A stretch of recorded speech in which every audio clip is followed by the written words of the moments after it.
Aujourd'hui, je vais parler de l'importance d'instaurer une routine à son quotidien et surtout d'améliorer son quotidien, d'avoir des habitudes plus saines et qu'est-ce que cela fait, les résultats, etc. en fonction de ce que vous voulez, évidemment. Donc c'est parti, je vais essayer de respirer le plus lentement possible, le moins bruyamment possible. Mais voilà, donc let's go, let's go, let's go, let's go, let's go, let's go. Je te conseille de t'installer confortablement, de mettre tes écouteurs ou juste de t'allonger, voilà, et d'écouter comme lorsque tes parents te racontent une histoire ou juste lorsque quand tu essayes de dormir tu t'imagines un truc. Bah là c'est pareil, sauf qu'au lieu que le blabla soit dans ta tête, là c'est moi qui fais le blabla et toi t'as juste à écouter et ça va t'aider à vider ton esprit et je vais te donner plein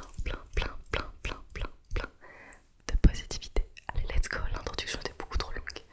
Donc en fait ça fait un mois là, quasiment à quelques jours près, que j'ai vraiment instauré une routine sportive, alimentaire et autre en général dans mon quotidien et je vois déjà les changements physiques, les changements mentaux et ainsi de suite. Effectivement, il y a plusieurs paramètres à prendre en compte parce que là je vais vous parler de sport, d'alimentation. Donc déjà si ces deux éléments peuvent vous trigger, je vous incite à pas forcément écouter cette vidéo parce que j'ai pas envie de vous créer des gros problèmes dans votre tête, etc. et de renforcer des choses que vous avez en vous. Mais après moi je suis pas du tout sur une alimentation restrictive et autres, mais voilà.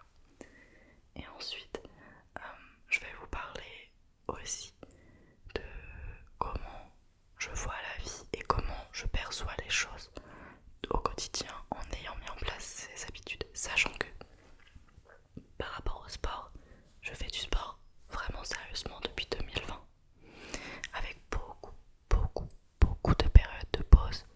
Quand je vous dis des périodes de pause, c'est que parfois pendant une semaine je faisais une séance et après pendant un mois je faisais rien, puis je reprenais, je faisais 3 semaines et ensuite j'arrêtais, ainsi de suite. Donc j'ai jamais eu vraiment une activité physique et sportive régulière.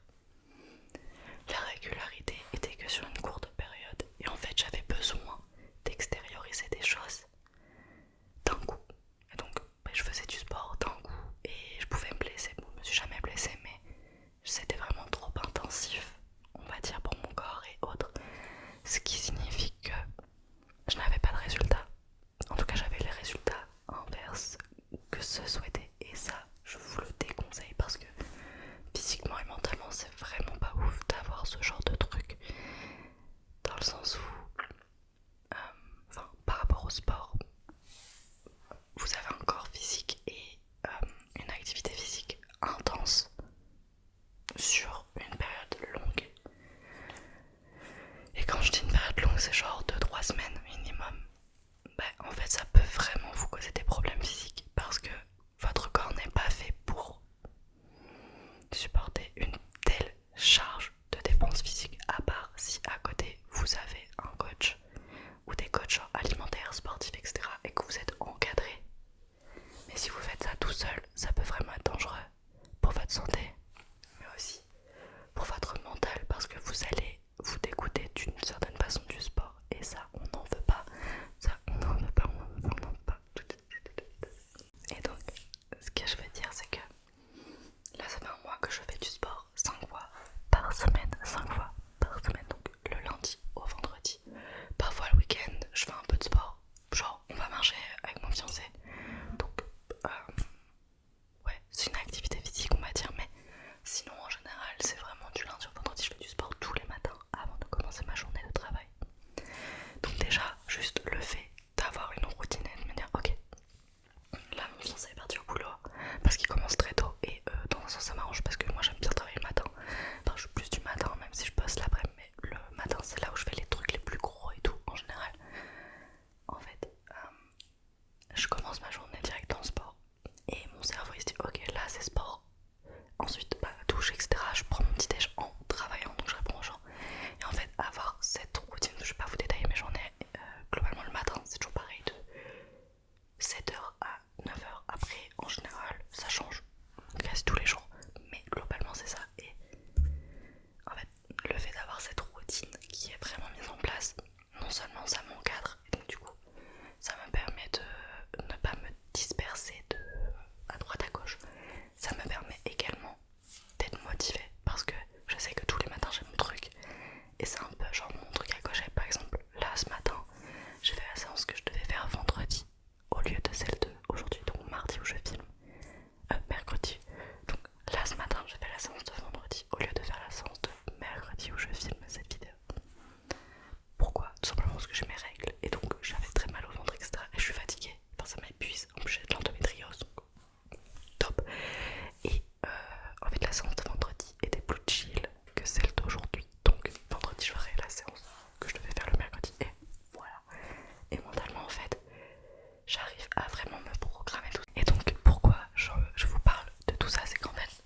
me disais ok aujourd'hui bah, j'aimerais bien faire ça, c'est ça.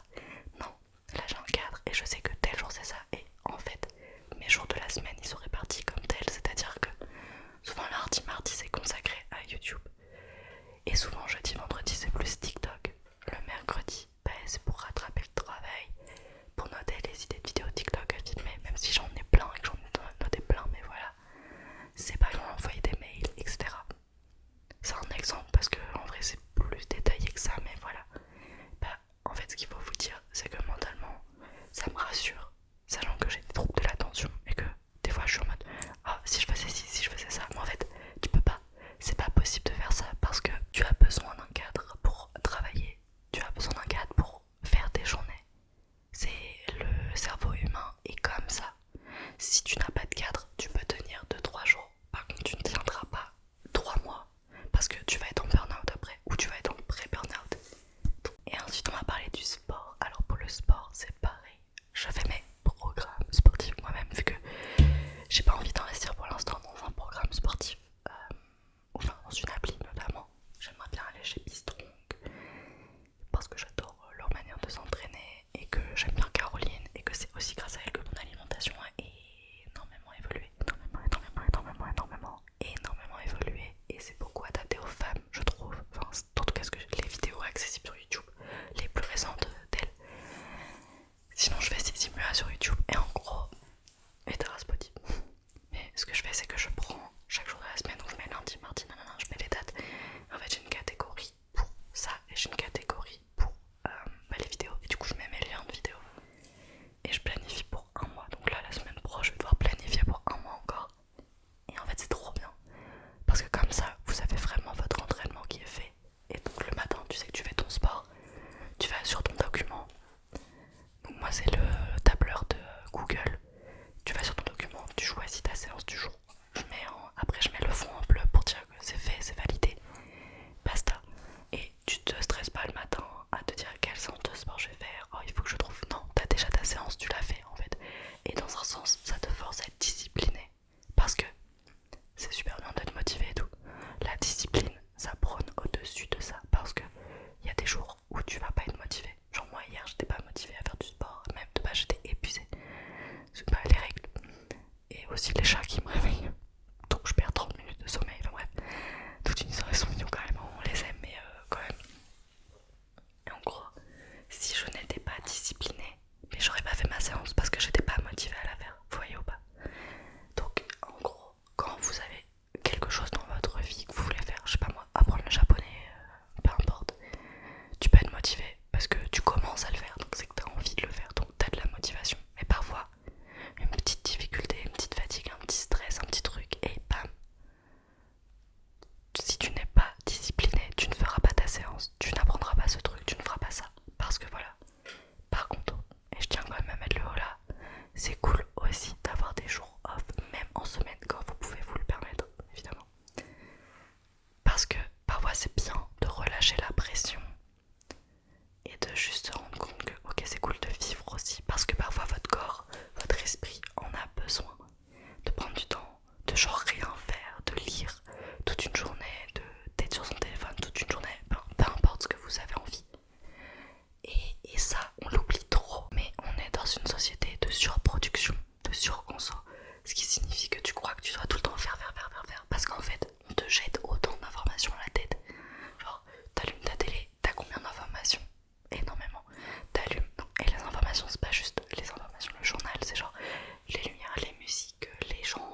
solution. Maintenant je vais parler de l'alimentation et de l'endométriose principalement, mais voilà.